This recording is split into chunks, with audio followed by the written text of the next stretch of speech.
தேங்காய் ரவா லட்டு. தேவையான பொருட்கள்: ரவை 1 கப், தேங்காய் 1/2 கப், சர்க்கரை 1/2 கப், முந்திரி திராட்சை, ஏலக்காய் தூள். அவ்வளோதான். துருவினது 1/2 கப். தேங்காய் 1/2 மூடி துருவி வச்சுக்கிறோம். சர்க்கரை மிக்சியில் அடித்து வச்சுக்கிறோம் ஏலக்காய் போட்டு. அவ்வளோதான். பாண்டில் காஞ்ச உடனே ரவையை போட்டு பொன்னிறமாக வறுத்துக்கணும். லைட்டாக வறுத்துக்கணும். நெய் போடுறதா இருந்தால் போடலாம். நெய் சாப்பிடாதவங்க போட தேவையில்ல. அதை வறுத்து எடுத்துக்கணும். போது ஒரு வாசனை வரும். இந்த வாசனை வர வரைக்கும் வறுத்துக்கணும். நீங்கள் நெய்யோ ஆயிலோ போட தேவையில்ல. சிலருக்கு பிடிக்காது. அடுத்து தேங்காயை வறுத்துக்கணும். 1/2 மூடி தேங்காயை ட்ரையாக வறுத்துக்கணும்.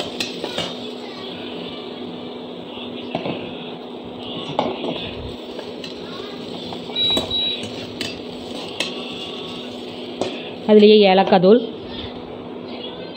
கொஞ்சமாக ஏலக்காய் தூள், முந்திரி திராட்சை,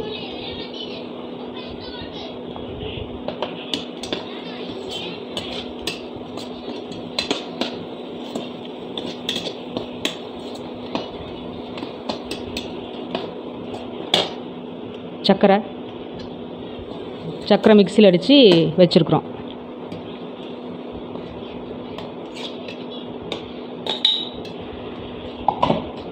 நம்ம வறுத்து வச்ச ரவையும் அதிலே கொட்டி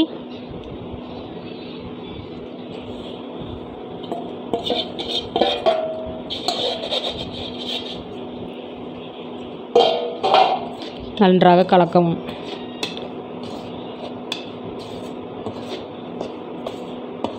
நெய் சாப்பிட்றவங்க நெய்யில் வறுத்துக்கோங்க. இல்லைன்னா பெருதே செஞ்சாலும் டேஸ்ட்டாக தான் இருக்கும். அவ்வளோதான்.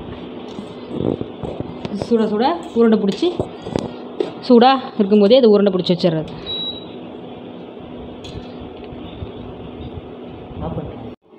சூடாக கிளறின உடனேயே உருண்டை பிடிச்சி எடுத்து வச்சிடணும். 1/2 கப் ரவையில் இவ்வளோ வந்திருக்கு. டிஷ் முடிஞ்சு சுவையான தேங்காய் ரவா லட்டு.